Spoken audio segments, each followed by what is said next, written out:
quel que soit le prix à payer, laisse-toi entrer dans la vie de jeûne et prière. Et quand tu pries, et pense à ce verset qui est dans Matthieu, qui dit que cette espèce-là de démon ne sort que par la vie de jeûne et de prière.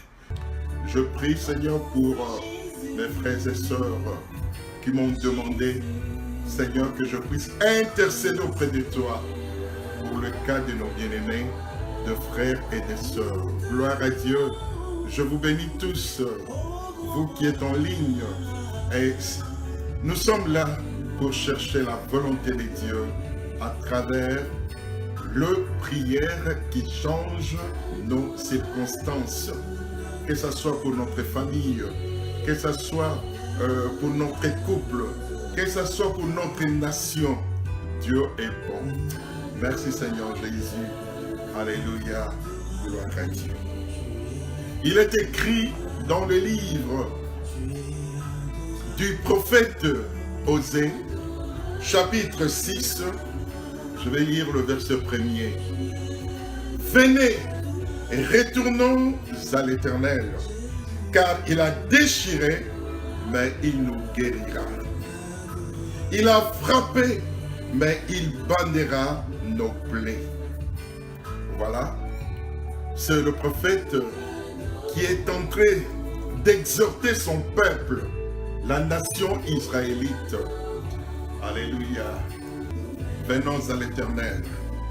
Il dit à sa nation, la nation d'Israël, la nation Élie, la nation qui est au peuple des dieux. Il leur dit, retournons à l'Éternel.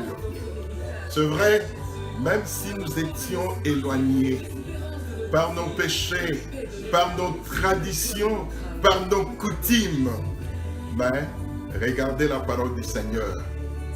Retournons à l'Éternel, car il a déchiré, mais il nous guérira. Il est celui qui bande nos plaies. Il est celui qui guérit. Israël était séparé de Dieu par ce péché, par ces transgressions. Mais voilà, Dieu par son amour, il a envoyé son serviteur, le prophète. Et le prophète est en train de crier, venons à l'Éternel. Il a déchiré nos cœurs, mais il nous guérira. Il est celui qui guérit nos cœurs. Et il est celui qui change nos situations. Il est bon, il est merveilleux. La Bible dit, il a frappé, mais il bandera nos plaies. Il n'y a aucun nom qui nous a été donné sur la terre pour être sauvé et guéri. Seul le nom de Jésus-Christ. Aujourd'hui, nous sommes dans le jeûne et prière. Nous intercédons. Je l'espère que nos amis de la Côte d'Ivoire, du Cameroun, de l'Angola, de Kinshasa sont là pour suivre cette vie de jeûne et prière. Nous sommes ici pour invoquer Dieu. Nous sommes ici pour dire, Seigneur, tu nous as frappés, mais tu es celui qui bandera nos plaies. Seigneur, tu nous as déchirés, mais par ton amour, tu nous guériras. Voilà, un Dieu qui nous aime, un Dieu qui nous réclame encore de marcher avec lui. Nul de nous pourra dire que, Seigneur, ça fait 20 ans que je marche avec toi, ça fait 50 ans que je marche avec toi, mais considérer ta vie chrétienne comme quelqu'un qui n'a jamais marché avec Dieu. Même si ça fait plusieurs années que tu es dans la prière, mais je t'encourage de continuer à prier. Car bientôt le Seigneur sera là. Jésus sera là. Jésus ne reviendra pas chercher nos voitures, nos véhicules, nos maisons, nos pognons, mais il regarde le cœur. Dans le psaume 51, David dit, Seigneur, tu désires un cœur brisé, un cœur vrai, un cœur sincère à l'Éternel, alors nous venons ici pour faire ce pas. Il y a deux fois, nous sommes des fanatiques, de pasteurs, de prophètes, de bishops. Mais ici, à travers la vie de jeûne de prière, Dieu nous réclame, il dit, venons. Nous sommes ici pour chercher rien que la face de Dieu.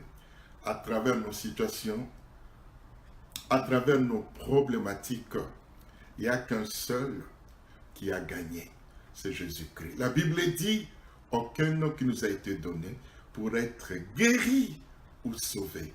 Seul le nom de Jésus-Christ. Ce n'est pas le nom d'une église, ce n'est pas la puissance, c'est le nom de Jésus. Pourquoi je gêne aujourd'hui et je prie? Je gêne et je prie aussi pour ma maison, pour ma famille, pour mon épouse, pour mes enfants. Mon épouse est en train de gêner aussi. Elle est en train de gêner pour moi, pour nos enfants, pour le ministère que nous avons, pour notre environnement. C'est vrai, même je suis au Canada, qui vous dit que je le laissais passer d'entrer au ciel. Mais non, non, même je suis en Amérique du Nord, je ne peux pas les laisser passer pour entrer dans le royaume de mon Dieu. C'est vrai, je parcouris le monde, j'étais en Afrique, en Europe et ici, mais je n'ai pas trouvé le paradis. Je n'ai pas trouvé ce que je vois ici. Je le verrai quand je suis en Europe. Je le verrai même quand je suis en Afrique. Sur le même ciel, le même soleil, les mêmes étoiles. Je vois des hommes et des femmes, de blancs et des Africains, de la peau rouge, des Indiens. Bien-aimés, aujourd'hui, si vous entendez sa voix, n'endurcissez pas votre cœur. C'est vrai, nous sommes là devant Dieu. Il nous aime et il a un plan merveilleux pour nous, le Dieu d'Israël. C'est pourquoi la Bible dit, si mon peuple, sur qui est invoqué mon nom, s'humilie, cherche ma face, je l'exaucerai. Nous sommes ici pour chercher la face de Dieu. Nous sommes ici pour dire à Dieu, Seigneur, l'œuvre que tu as commencé à moi, tu l'achèveras parfaitement parce que tu es Dieu. Bien-aimé, j'aimerais parler un peu à ce qui concerne le jeûne et la prière. Moi, j'ai défini le jeûne et la prière. Ce sont les armes les plus efficaces pour détruire le plan de l'ennemi. Le jeûne et la prière sont les armes les plus efficaces pour détruire le plan de l'ennemi. J'aimerais vous dire quelque chose. Quand j'étais pasteur en Allemagne, dans une église blanche, alors j'étais à la fin de mon contrat. Je commençais à chercher le Seigneur. Je commençais à chercher le Seigneur par la prière et la vie de jeûne. Je montais devant Dieu dans la vie de prière et jeûne plus de 20 jours. Parce qu'à l'époque, on disait, ah bon, peut-être nous pouvons rentrer au Congo et il y avait la guerre. Qu'est-ce que nous pouvons faire? Alors, je suis allé devant Dieu par la vie de jeûne et prière. Ce n'est pas parce que j'étais chez le blanc ou chez mes amis que je pouvais avoir la délivrance ou la réponse dans mes prières, dans ma situation. Non, parce que j'ai cherché Dieu. J'ai cherché Dieu et Dieu m'a répondu. Alléluia. Frères et sœurs, j'ai cherché Dieu et je disais à l'époque, Seigneur, ouvre-moi la porte pour aller en Amérique du Nord. Parce que c'était un rêve d'enfance. Un jour, le Seigneur m'a fait voir dans une révélation. Je suis venu en Amérique du Nord et j'ai rencontré un jeune homme blond, à peu près l'âge de 17 ans. Et il me disait, mais pasteur, quand viendras-tu ici pour nous enseigner la parole de Dieu. Et dans ce rêve, je répondis à ce jeune homme, le temps, les circonstances appartiennent à Dieu. Alors, à la fin de mon mandat, je commençais à chercher le Seigneur. J'avais une grande famille. Seigneur, où nous allons aller, vers quelle direction? Je me suis laissé conduire dans la main du Seigneur. Comme la réponse ne revenait pas vite, je suis allé dans la vie de jeûne et prière. Avant de continuer, bien-aimé, j'aimerais lire un verset. Dans la Bible, il y a des apôtres qui ont tenté de prier pour un jeune homme. Ce jeune homme était possédé. Les apôtres ont prié, mais la délivrance n'était pas au rendez-vous. Et quand Jésus était venu, le père de l'enfant était venu vers Jésus, il a supplié Jésus en disant, « Maître, voilà mon fils qui est lunatique, possédé. » Alors Jésus regarde l'enfant et dit, « Tout est possible à celui qui croit. » Est-ce que tu crois à ta destinée? Tout est possible à celui qui croit. La Bible dit dans le psaume 139, « Quand je n'étais qu'une masse informe, Dieu, tes yeux me voyaient. Quand je n'étais que rien, mais le Seigneur me voyait.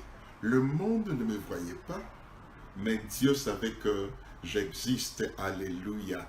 Alpha et Oméga. » Mes frères et sœurs, notre échec vient parce que nous visons le genre des frères et des sœurs. Maintenant, regardons à Dieu. Et il te donnera ce que le ciel a préparé pour toi. Amen. Bien-aimé, je cherche le Seigneur dans la vie de jeûne et prière plus de 20 jours. C'est comme ça que Dieu a ouvert la porte pour moi pour venir en Amérique du Nord. Grâce à la vie de jeûne et prière, je me suis consacré à Jésus-Christ. J'ai laissé les amis, j'ai laissé tout ce que je faisais. J'ai cherché Dieu dans tout mon cœur, dans toute ma vie, tout mon être. Je me suis versé dans la vie de prière et jeûne. Et Dieu a ouvert la porte pour moi. C'est comme ça que je suis venu en Amérique du Nord. Dieu est bon. Et j'aimerais lire la Bible quand nous jeûnons et prions. Voilà un peu, les apôtres n'ont pas réussi à chasser les démons qui étaient sur l'enfant, le jeune homme. Mais Jésus, quand il était là, il a menacé le démon, et le démon est parti, et le jeune homme était guéri. Alléluia! Merci Jésus de me guérir. Merci Jésus de m'apporter ta vie. Alléluia! Gloire à Dieu. Alors après un certain moment, les apôtres étaient tristes. Ils ont posé la question à Jésus en disant, « Maître, pourquoi n'avons pas été capables de chasser les démons qui étaient à ces jeunes hommes? Toi, tu as réussi, mais nous étions incapables. Pourquoi? » Mon frère, ma soeur, d'où vient ton incapacité? Mon frère, ma soeur, tu as tant prié, mais il n'y a pas de résultat. Écoutez, Jésus dit à ses apôtres, dans Matthieu 17, verset 21. Mais cette sorte de démon ne sort que par la prière et par le jeûne. Cette espèce-là de démon ne sort que par la prière et par le jeûne. C'est pour cela, aujourd'hui mercredi, je me suis donné, j'ai dit, Seigneur, mon épouse aussi s'est donnée. Nous allons dire ceci, Seigneur, nous sommes devant toi dans la vie de jeûne et prière, pour que tu puisses délivrer nos frères et sœurs qui tentent de nous demander le secours dans la prière. Nos frères et sœurs ivoiriens, camerounais, congolais, de Brazzaville, de Kinshasa, Angola et même ici au Canada. L'apôtre Paul dit dans Romains chapitre 12, Bien-aimés, je vous exhorte à offrir vos corps comme un sacrifice vivant, saint, agréable à Dieu. Ce qui serait de votre part un culte raisonnable. Voilà. Quand nous nous donnons à Dieu, pas selon nous, pas selon le monde, mais selon la volonté de Dieu. La Bible dit, la parole de Dieu est apparue. La parole de Dieu est venue, pardon. Voilà. Le Saint-Esprit est venu. En ce moment-là, tu ne seras pas, tu ne dois pas se contrôler comme moi-même, se conduire comme toi-même, mais selon la volonté de Dieu. Voilà un peu, si nous allons encore un peu en avant, toujours Matthieu chapitre 17, voilà les apôtres, verset 19, nous allons lire les textes bibliques.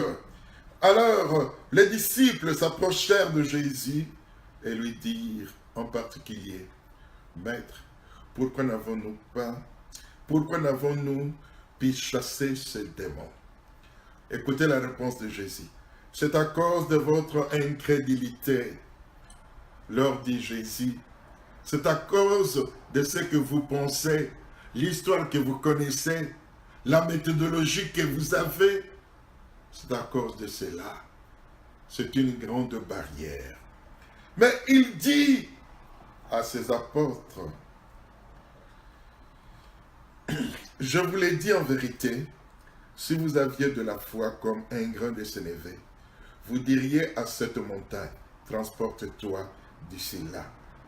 Et elle se transporterait. Rien ne vous serait impossible si vous avez la foi. Rien ne vous serait impossible si vous êtes des hommes et des femmes qui exercent la foi. Une fois, on m'a attrapé avec cancer. Alors, j'étais venu vers le Seigneur, j'ai dit, mais Seigneur, je suis assez jeune, pourquoi devrais-je mourir, laisser dans la vie de la jeunesse encore moi-même, laisser ma femme jeune, mes enfants moins de 10 ans. Alors j'ai cherché Dieu et Dieu m'a guéri. Dieu est bon. Amen. Faisons confiance à notre Dieu. Il est le chemin, je dis, la vérité et la vie. Voilà, Jésus dit ici, c'est à cause de votre histoire. Vous savez que même à Nazareth, pourquoi le Seigneur n'a pas fait beaucoup de miracles? Parce qu'un grand nombre le considérait fils de Marie, fils adoptif de Joseph. Voilà la barrière. Voilà la barrière. Bien-aimés, même si nous avons connu Jésus-Christ comme fils de Marie et de Joseph, mais la Bible dit, après sa résurrection, il est déclaré fils de Dieu par autorité. Et quand nous considérons nos bien-aimés, nos frères et sœurs, avec les histoires passées, anciennes, le Saint-Esprit ne marche pas avec nous. Car la Bible dit, dans 2 Corinthiens chapitre 5, verset 17, si quelqu'un est en Christ, il devient une nouvelle créature. Les choses anciennes passent. La vie ancienne passe.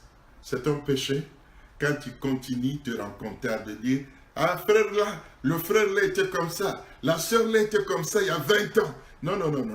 Comment le frère, il est aujourd'hui, enfant de Dieu, fils, fille de Dieu. Témoignons la vérité, frères et sœurs. Aimons, pas avec la parole, la langue, mais avec l'Esprit de Dieu.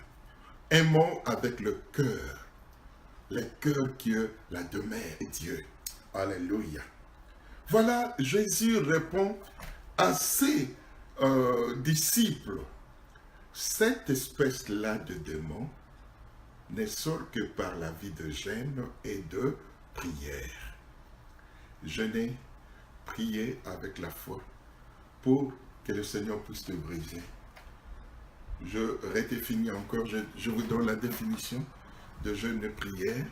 Ce sont les armes les plus efficaces pour détruire le plan de l'ennemi. Même le Christ, avant de commencer son ministère, il s'est allé dans le désert pour passer 40 jours et 40 nuits.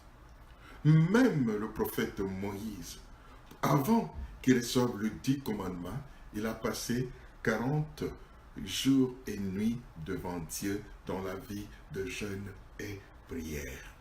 Frères et sœurs, tu es prêt pour payer le prix de la vocation? Tu es prêt pour qu'il y ait un grand changement dans ta vie? Je viens de te dire ici, la vie de jeûne et prière, ça te met en contact avec la volonté de Dieu. Ça te met en contact vraiment dans la vraie communion avec le Père, le Fils, le Saint-Esprit. Je prendrai encore un autre verset dans le livre d'Ésaïe, chapitre 58, à partir du verset 1er. Voilà, la Bible dit, crie à plein gosier, ne te retiens pas, élève ta voix comme une trompette et annonce à mon peuple ses iniquités, à la maison de Jacob ce péché. Nous devons dénoncer le péché, non caresser le péché, mais les dénoncer. Quel que soit l'ornement de ce péché, le péché est péché. Le péché devant Dieu est péché. Nous devons dénoncer toute forme de péché. Alléluia. Voilà ici le Seigneur ordonne à son prophète de crier pour dénoncer quoi? Le péché. À la maison de Jacob, ce péché, tout le jour, ils me recherchent, ils veulent connaître mes voies, comme une nation qui aurait pratiqué la justice de Dieu et n'aurait pas abandonné la loi de son Dieu. Ils me demandent des arrêts de justice, ils désirent l'approche de Dieu. Voilà un peu, voilà ce que le prophète est en train de dénoncer à la maison d'Israël, à la maison d'Israël, aux enfants de Jacob. Dieu dit, ils me recherchent tout le jour comme une nation qui aurait pratiqué la justice. Or, en réalité, ils vivent loin de toute justice. Alors, ces gens, dans leur ignorance, dans leur abomination, dans leur façon de vivre dans la chair, mais dans l'entretemps, ils étaient en train de gêner aussi. Alors, il dit ceci, voilà, on cherche le Seigneur, hein, mais Dieu ne nous répond pas. Dieu n'est pas là, il n'est pas au rendez-vous. Mais le Seigneur leur répond. Je vais lire pour que ce soit très clair. Dans le verset 4, voici vous gênez pour disputer et vous querellez, pour frapper méchamment du poing.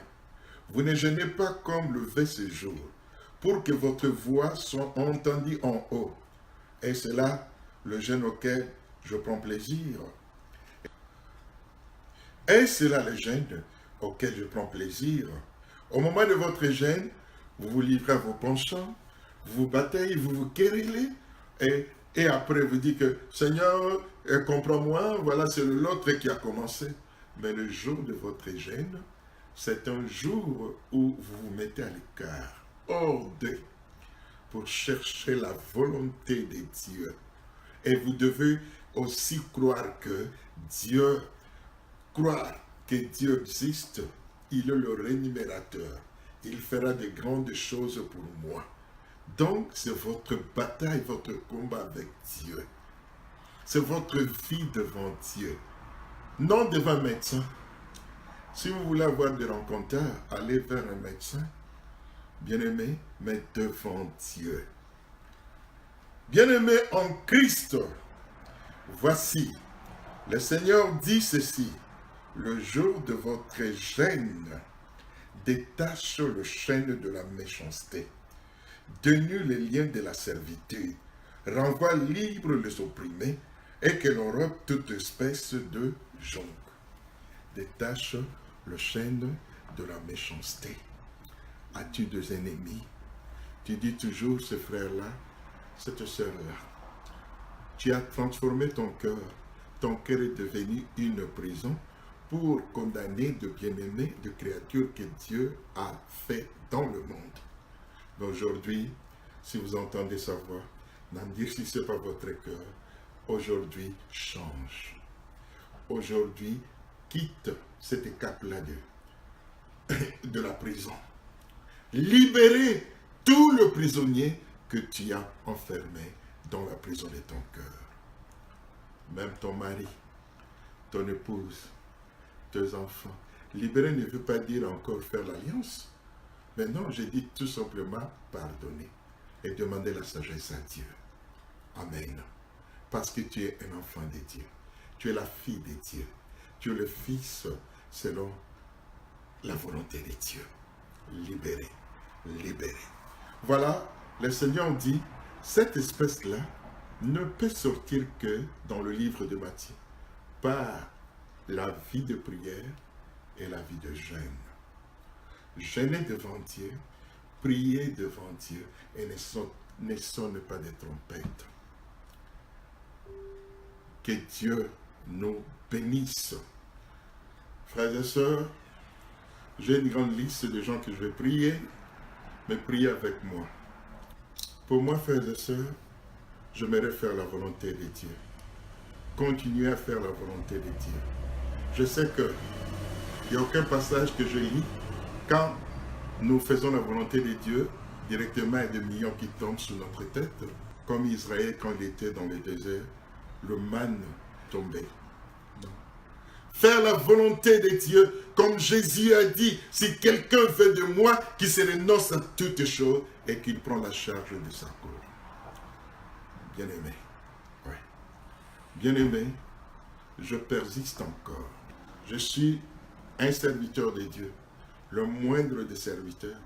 Combien, il y a des fois, je prêche la parole de Dieu devant une foule de 100 personnes, de 500 personnes, mais il y a des fois, je prêche devant une foule de 3 personnes. Bien-aimé. Et je dis Alléluia. Le Seigneur dit, là, 2, 3 se réuniront en mon nom, je suis au milieu d'eux. Bien-aimé, hors de moi le fanatisme.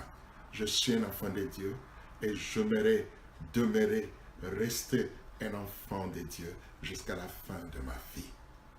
Prendre pas tout simplement le plaisir ou l'abondance, mais aussi ma part de souffrance, comme un bon serviteur de Dieu. Bien-aimés, si aujourd'hui vous entendez sa voix, n'endurcissez pas votre cœur. Voilà, la seule vérité, c'est la parole de Dieu. Ici, nous allons voir l'onction. Les apôtres disaient à Jésus, nous étions incapables de chasser ces démons. Mais le Seigneur les a répondu, cette espèce-là ne sort que par le jeûne et la prière. Il y a des fois tu as tenté de prier sous plusieurs formes, plusieurs systèmes, pour que les démons laissent ta famille, laissent tes enfants, laissent ta vie. Mais il n'y avait pas eu de succès. Aujourd'hui, je te dis que si tu donnes tout ton cœur à Jésus, il n'y a aucun terrain difficile pour Jésus. Il a dit tout est accompli. Père, tout est accompli. Y compris ta situation. Y compris le problématique que tu es en train de vivre, mon frère, ma soeur. Le Seigneur les a vaincus il y a 2000 ans sur la croix de Golgotha. Ah oui, sur la croix de Golgotha. Il suffit de changer maintenant. Il suffit de faire confiance à Jésus-Christ. Il suffit de lui dire, Seigneur, non pas moi. Moi, je n'ai pas gagné, mais toi, tu as gagné. Et tu as gagné ce combat parce que tu me voyais. Tu as gagné ce combat parce que tu as voulu me libérer. Et j'ai eu ma libération, ça fait 2000 ans. Alléluia. Que Dieu soit loué. Que Dieu soit exalté à jamais.